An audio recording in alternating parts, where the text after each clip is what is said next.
parler d'une recette dont je voulais garder le suspense, qui était idéale pour le thé. Mais en fait, je vais faire une autre recette juste avant celle-ci, car j'ai eu de la rhubarbe aujourd'hui.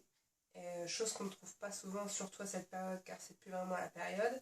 Et donc, je vais faire un dessert avec, pour une fois que j'en ai. Donc, vous aurez la vidéo surprise, qui sera du sucré, comme je vous avais dit, un peu plus tard.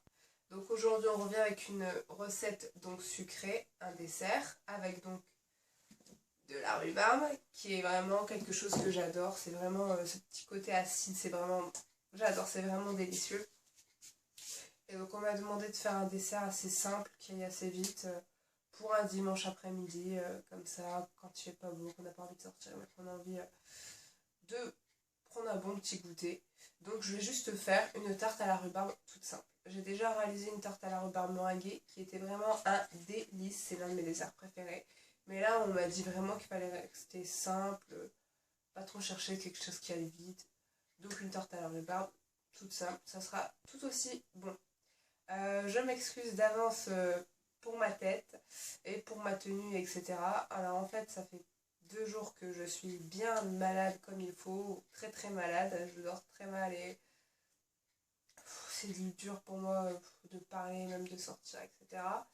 Donc je fais quand même cette vidéo pour vous apporter une nouvelle recette, mais franchement, si j'aurais pu pas la faire, je l'aurais pas faite parce que je suis vraiment pas bien.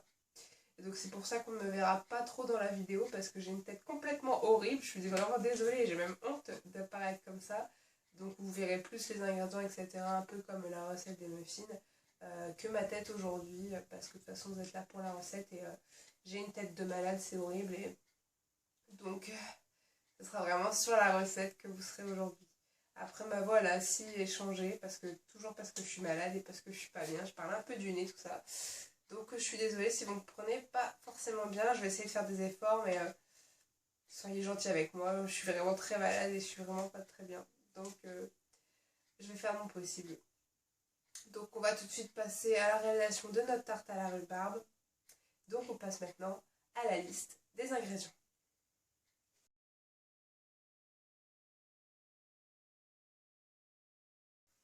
Alors pour réaliser une tarte à la rhubarbe, il nous faut une pâte brisée. Alors ici, c'est une pâte feuilletée parce que c'est tout ce que j'avais dans mon frigo, étant donné que le dimanche je ne peux pas faire de courses et que c'était pas prévu que je réalise une tarte à la rhubarbe. De plus, je suis pas vraiment fan des pâtes toutes faites. C'est toujours bien meilleur de réaliser sa pâte soi-même, mais comme je vous l'ai dit, je suis malade et j'ai vraiment pas la force de faire une pâte moi-même. Donc aujourd'hui, ce sera une pâte toute faite. Faut bien avouer que c'est utile quand on est malade ou quand on n'a pas le temps. Bon, ça sera un peu moins bon. Je vous conseille de vous faire votre pâte brisée vous-même. Si vous voulez, je posterai une vidéo de pâte brisée à l'occasion. Mais j'ai déjà réalisé une pâte pour la tarte au citron. Donc je pense que vous pouvez reprendre la même recette ou alors en prendre une toute faite comme vous voulez. Je préférais vraiment la pâte brisée à la pâte feuilletée, mais je vous dis là, j'avais vraiment que ça. Alors ensuite, il vous faut 20 centilitres de crème fraîche liquide. Alors, normalement, il faut de la légère. Encore une fois, je n'avais que de la entière. Comme c'est une recette qui va être un peu allégée parce que je suis toujours au régime, et si vous voulez faire alléger cette recette au maximum, prenez de la légère. Vous pouvez aller jusqu'à 3% de matière grasse, voire 4%, ça sera tout aussi bon. Ici, j'ai que de la entière à 30%, donc je ferai avec ça. Ça sera déjà un petit peu allégé quand même, mais vous pouvez alléger encore plus. Donc 20 centilitres. Ensuite, il vous faut 130 g de sucre roux ou de cassonade. Alors, je dis 130 g, mais ce sera séparé en deux. Ce sera séparé en 100 g et en 30 g que vous utiliserez séparément. Désolée. Il vous faut ensuite 2 œufs et 600 g de rhubarbe coupée en dés et épluchée. Donc ça, je l'ai déjà fait parce que c'est un peu inutile de vous montrer comment éplucher une rhubarbe. Bah, vous enlevez tout simplement la peau et vous la coupez. Vous la lavez si elle est un peu sale. Et donc voilà. Vous faites ceci, je vous montre pas, vous êtes grand, vous savez le faire, vous prenez les tiges et vous le faites. Et donc maintenant, on passe tout de suite à la préparation de cette tarte et vous allez un peu moins voir ma tête, ce qui va vous faire du bien à vos yeux. A tout de suite.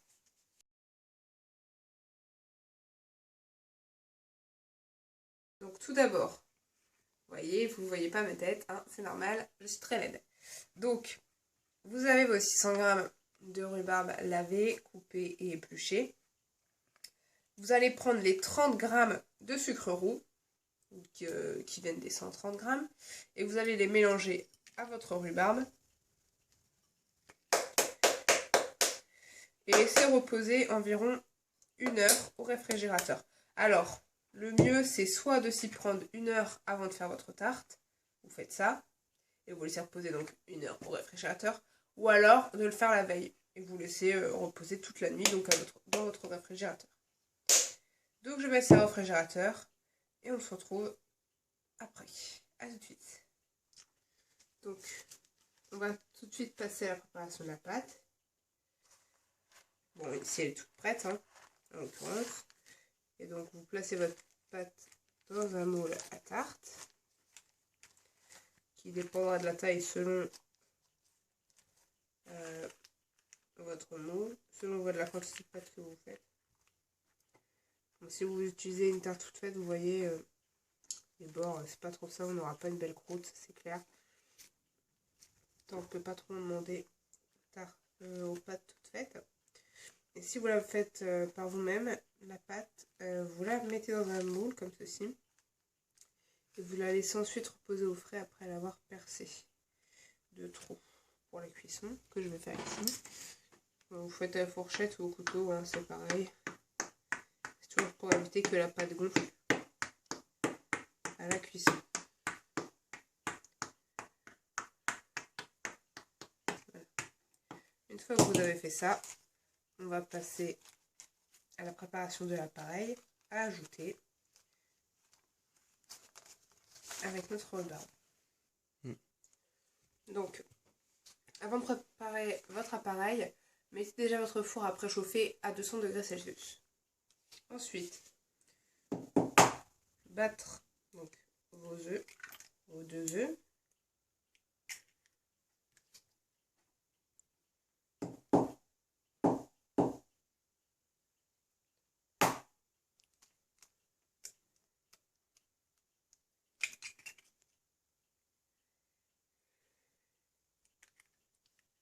Vos 2 œufs avec les 100 g de sucre roux restants, ainsi que les 20 centilitres de crème liquide. Je pose le temps de... Et donc vous ajoutez vos 20 centilitres de crème liquide. Ici, moi, la brique fait 20 centilitres, donc c'est parfait, pas besoin de mesurer.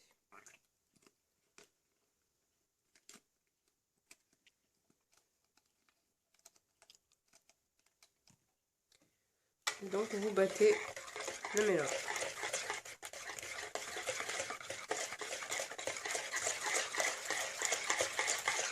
Donc l'ajout de cassonade, c'est pour remplacer le sucre habituel. Comme je vous le rappelle, la cassonade est moins sucrée et donc mieux adaptée aux recettes de régime. Pas forcément de régime, mais du moins ça aide à rendre votre préparation plus légère.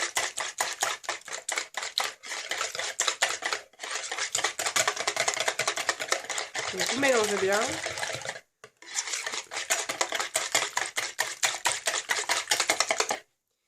Et vous allez pouvoir le laisser reposer au frais le temps qu'on préchauffe, entre guillemets, notre pâte pendant 10 minutes, donc à 200 degrés, avec votre four, donc qui est déjà préchauffé. Donc je vais mettre l'appareil au frais et on se retrouve pour la cuisson, la pré-cuisson de la pâte. A tout de suite. Donc une fois que votre four est préchauffé à 200 degrés, vous enfournez votre pâte pour la cuire à blanc 10 minutes, donc à 200 degrés. Et on se retrouve une fois qu'elle est cuite. A tout de suite.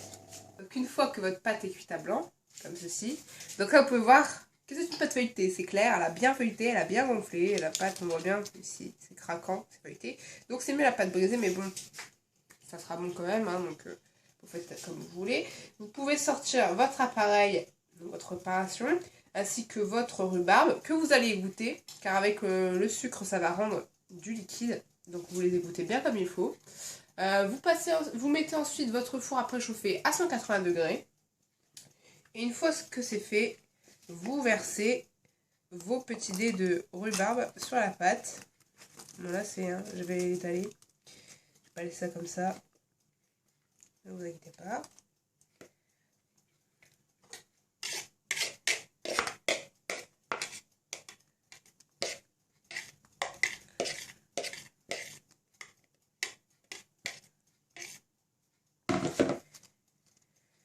Le problème des pâtes feuilletées, enfin des pâtes industrielles, comme je vous l'ai dit tout à l'heure, c'est qu'elles sont pas très grandes, enfin elles sont un peu, elles sont grandes sur les côtés et par ailleurs.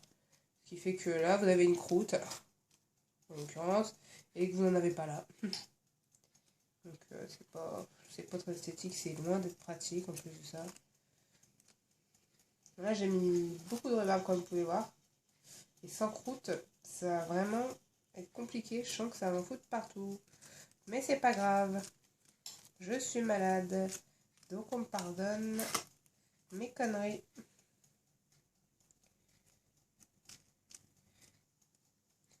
Donc vous disposez bien un peu partout votre rhubarbe. Et vous n'avez plus qu'à verser votre préparation sur votre pâte et votre rhubarbe. Donc on y va, préparez-vous à en avoir partout, couler partout. Ça va être du sport, croyez-moi.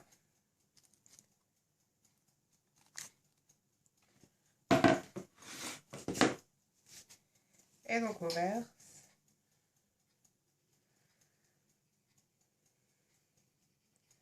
Comme je vous l'ai dit, ça coule partout.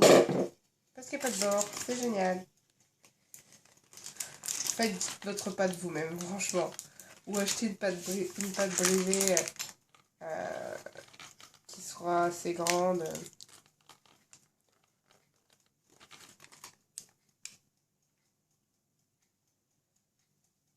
Oh là là, c'est loin d'être joli. C'est la pire chose que j'ai faite. Ça m'apprendra à être malade. Bon, c'est pas grave, une fois que ce sera cuit, je découperai le contour. Ça ira. Une fois que vous avez déposé toute votre pâte, vous pouvez enfourner pour 25 minutes à 180 degrés, tout en vérifiant la fin de la cuisson, histoire que ça ne crame pas. Ça serait bête. Hop.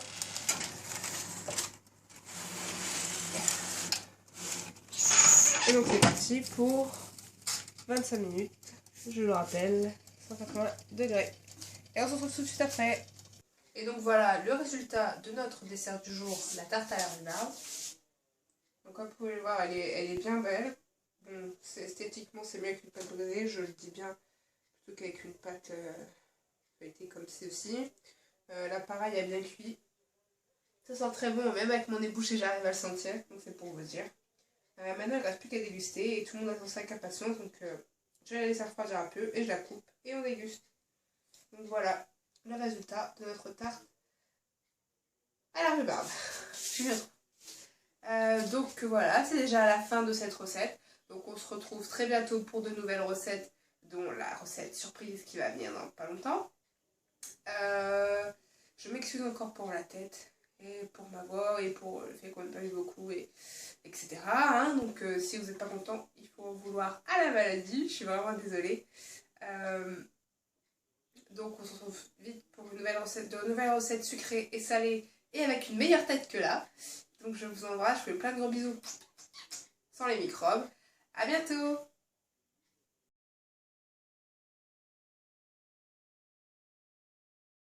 Donc pour réaliser une compote de rhubarbe, il vous faut forcément de la rhubarbe. Bon après la dose c'est à vous de voir, moi ici je sais pas du tout combien j'en ai, c'est vraiment le reste de la rhubarbe que je n'ai pas utilisé pour faire ma tarte. Donc comme vous pouvez voir je l'ai coupé en environ des petits tronçons de 1 cm. Je l'ai lavé et je l'ai épluché. Donc voilà. Il vous faut un petit verre d'eau et pour une vraie rhubarbe il vous faut du sucre évidemment. Alors le sucre c'est proportionnel au nombre de rhubarbe, il faut diviser par 100. Admettons que vous avez 500 g de rhubarbe, vous prenez 50 g de sucre. Ici moi je n'en ai pas, car je vais faire une compote non sucrée, car toujours pour le régime, et que mes convives pourront sucrer s'ils le veulent après, étant donné que la rhubarbe est très acide. Le sucre, généralement, il faut en mettre, il faut vraiment en mettre. Mais moi, je vais vraiment la sucrer plus tard avec du sucre de régime que je rajouterai après. Comme ça, mes convives pourront ajouter de l'autre sucre, du sucre normal, du sucre blanc, à leur guise. Et moi, du sucre de régime, et ma famille qui fait aussi régime pourra aussi ajouter du sucre de régime à sa guise.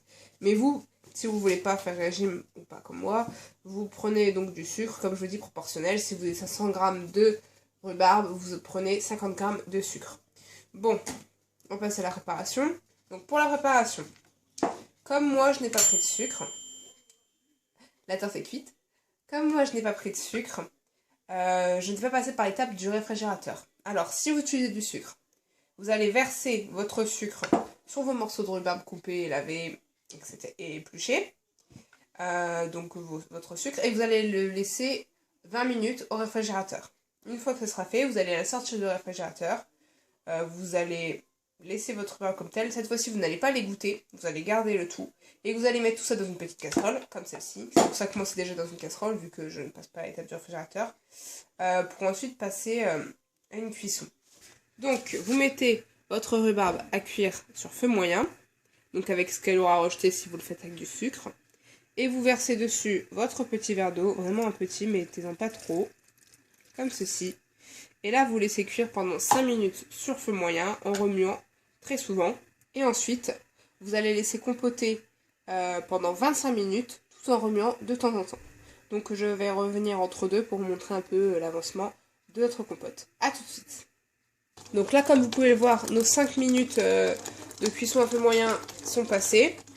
Maintenant, il va falloir laisser les 25 minutes de cuisson pour que ça compote, donc en remuant de temps en temps. Donc vous pouvez voir, c'est déjà bien avancé, ça fait déjà bien un aspect de compote. N'oubliez pas de remuer de temps en temps. Donc on se retrouve une fois que c'est cuit. A tout de suite. Et donc voilà le résultat. Donc comme vous pouvez le voir, ça fume encore puisque ça sort vraiment du feu. Alors moi j'ai vraiment pas beaucoup de rhubarbe parce que c'était vraiment que des restes. J'avais environ 5 tiges, ça faisait vraiment pas énorme. Et donc là, comme vous pouvez le voir, elle est bien compotée. J'ai laissé quelques petits morceaux, parce que moi j'aime bien une compote comme ça, des petits morceaux. Bon, la couleur, elle est pas terrible, hein, comme vous pouvez le voir, c'est verdâtre. Mais c'est de la rhubarbe, et je peux vous assurer que c'est bon. Moi, j'adore personnellement la compote de rhubarbe. Donc là, ici, elle est encore très acide parce qu'elle n'a pas de sucre. Donc, vous pouvez rajouter du sucre, ou vous la faites clairement au sucre direct. C'est à vous de voir. Hein, moi, c'est ce que m'impose mon régime. Enfin, voilà, donc c'était une petite vidéo extra en plus de la tarte. Ça ne fait pas de mal, et même si c'est facile à faire, ça fait toujours du bien d'avoir des petites astuces. Et donc, une fois qu'elle est cuite comme ça, vous la laissez reposer, vous voyez, une fois qu'elle est plus trop chaude. Et après, donc, vous la placez au réfrigérateur, une petite heure, puis après, dégustation. Donc, à bientôt pour une nouvelle recette. Bye, bisous!